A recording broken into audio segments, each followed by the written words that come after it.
sila ay pwede nating papanagot. Kasi ministerial duty nila yan eh. Kaya nga sabi ni PBBM, they have no choice. The House has no choice.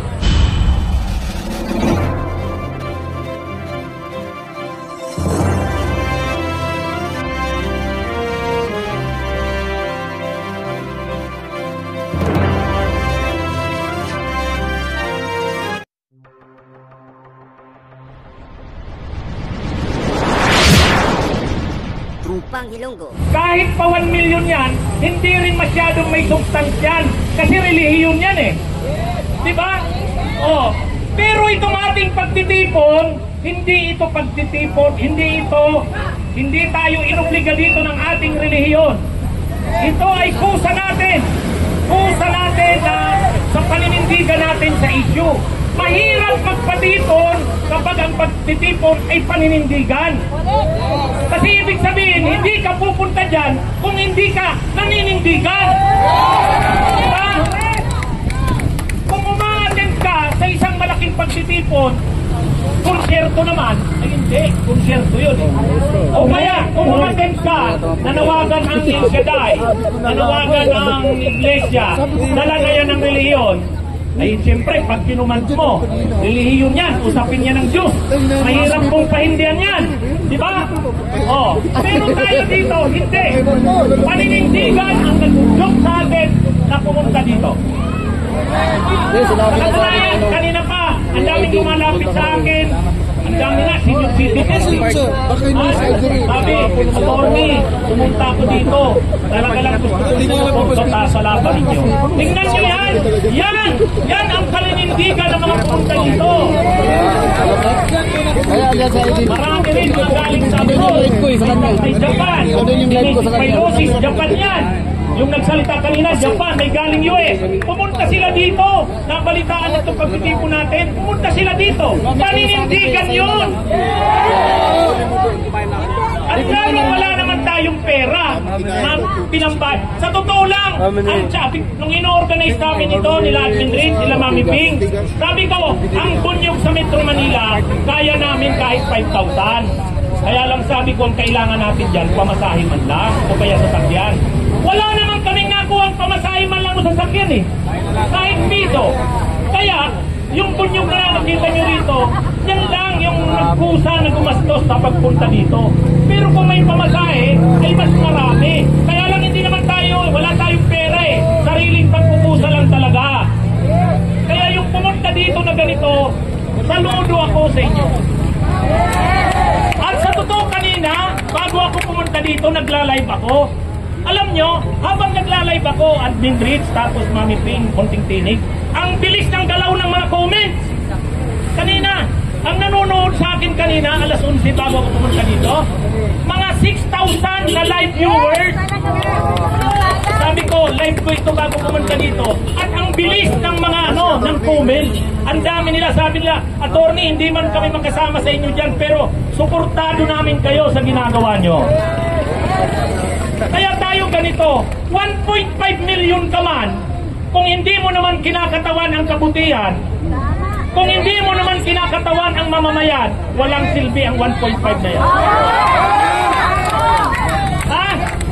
1.5 million ang pinaglalaban mo, kasamahan? Dito na tayo sa ganito na 1,000 na para sa kabutihan ng bayan. Ha? Oh, ako nga, kanina akala ko, tinanong ako ng media, sabi ko, mga 700. Ako kasi honest tayo eh. Yung mga vloggers ng DDS na nagrarally doon sa Extra Drive, kikinsi sila, ang sinasabi nila, dinagsa daw ng mga supporters si Sara. Kikinsi, dinagsa? Ay ako nung tinanong kanina ng media ng GMA, attorney, ilan ang estimate mo? Sabi ko mga 700. Honest yun. Pero tinignan ko ngayon dito at umalis na yung iba, yung Magdalo, lampas tayong 1,000. Diba? Mabuhay tayo! Kaya lang, kami kasi ito kasing mga vloggers na yan nandyan, yan ang mga vloggers ng katotohanan. Hindi naman tayo magsasabing dumagsa ang mga pro-impeach Sara. Hindi. Totoo lang tayo magbalita. Kaya nga kayo, tinatangkilik nyo ang mga vlogs namin, di ba?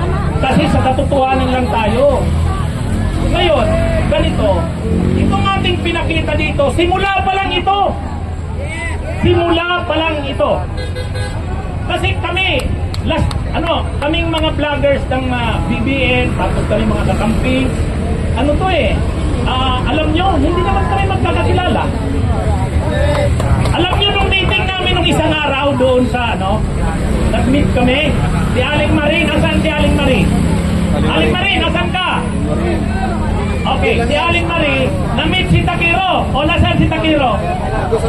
Well, ayan si Aling Marie, ay kakamping siya. Ay, nakita nyo kanina pag nagsasalita si Aling Marie, ay nakita niya si Takiro Miyamoto. O, si Takiro, magkalaban sila nung eleksyon. Ay, nagharap sila doon sa meeting namin. Sabi ni Takiro, ikaw pala Aling Marie yung kalaban ko nung eleksyon, ha? Sabi naman ni Aling Marie, ikaw rin pala si Takiro. Diba? O, tapos kasaan si Prince AJ. Ito! O, mga katamping, ito ang nag-invento ng lugaw. Yan ang tumawag kay Lenny na lugaw. Oh, sabi ni Aling Marie, ikaw pala ang tumawag kay Lenny na lugaw. O, di ba nakakatuwa? Nakakatuwa. Nakakatuwa na tayo ngayon. May pula, may pink, kami sa blue. Ha? Pero sa pagkakataong ito, nagkakaisa tayo sa panawagan i-impeach kita.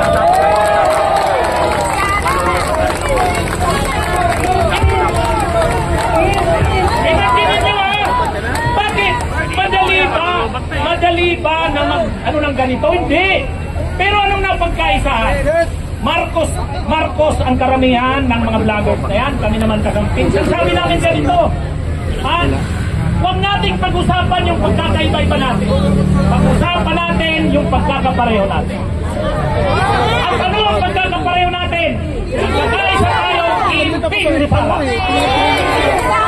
At kahit na, at ito na, malapit ng eleksyon.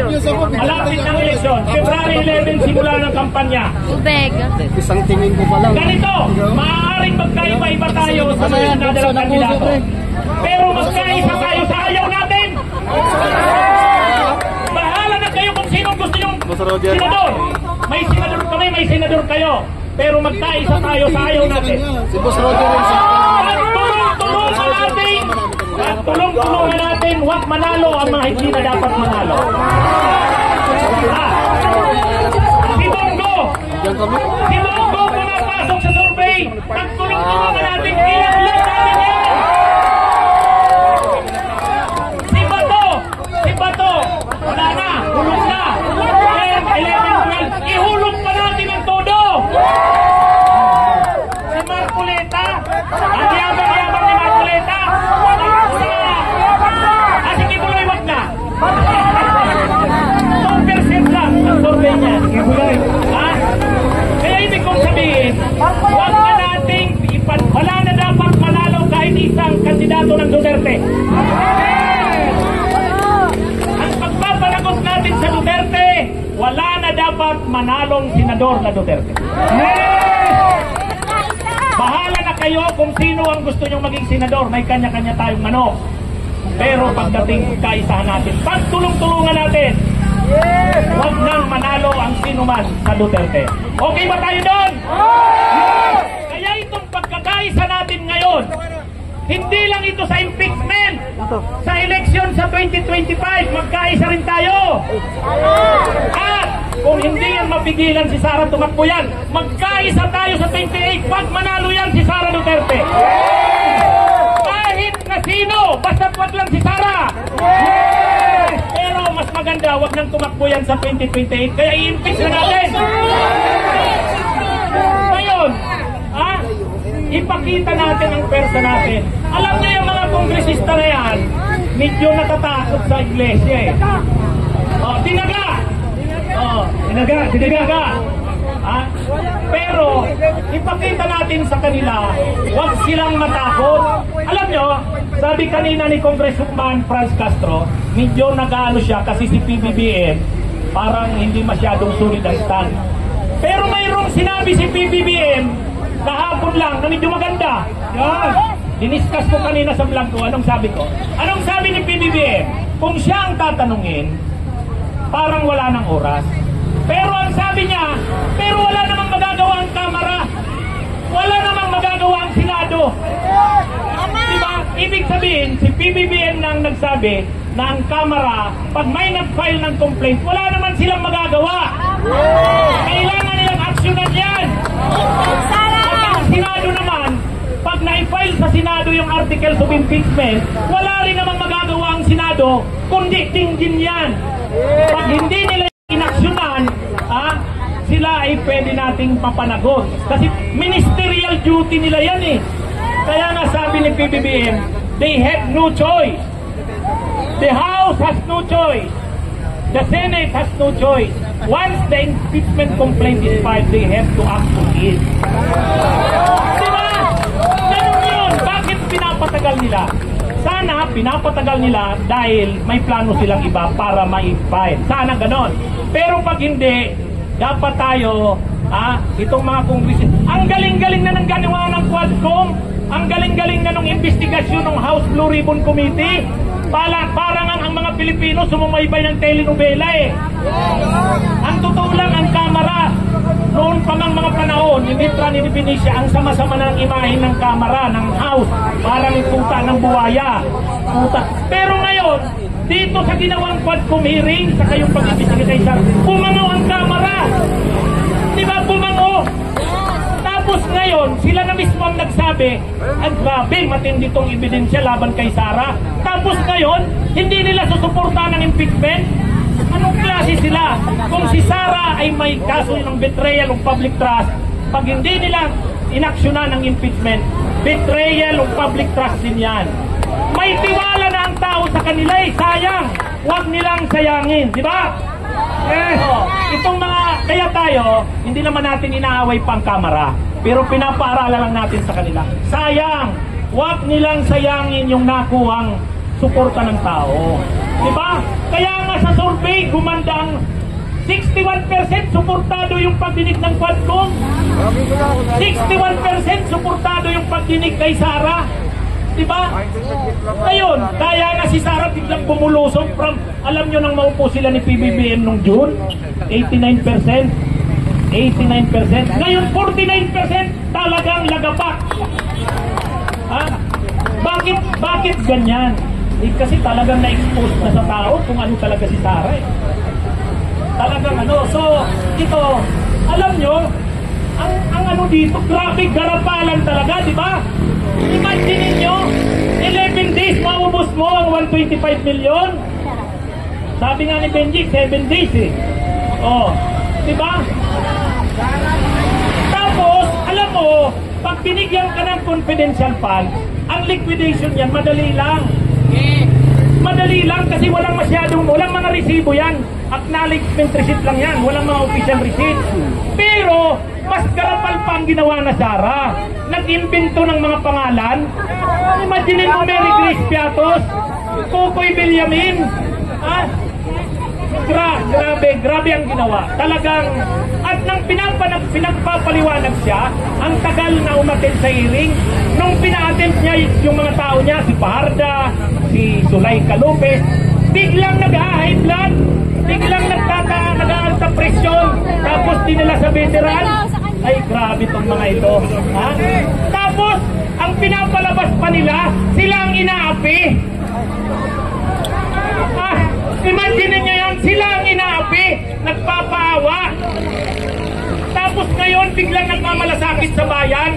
Pag narinig mo si Sara tungkol sa presyo ng bilihin, sabi ni Sara, tatakbo ako sa 2028 kasi hindi ko masikmura na ang bansa ay nagbabackslide. Ibig sabihin daw, mabagsak daw ang bansa.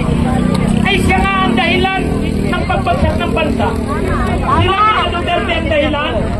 Tapos sabi niya, kaya tatakbo siya sa 2028 dahil ayaw niya itong nangyayaring pabagsak ang bansa. Wala! Ang gagawin niya pag nanalo yan si Sara, mawawasak ang bansa. Mawawasak.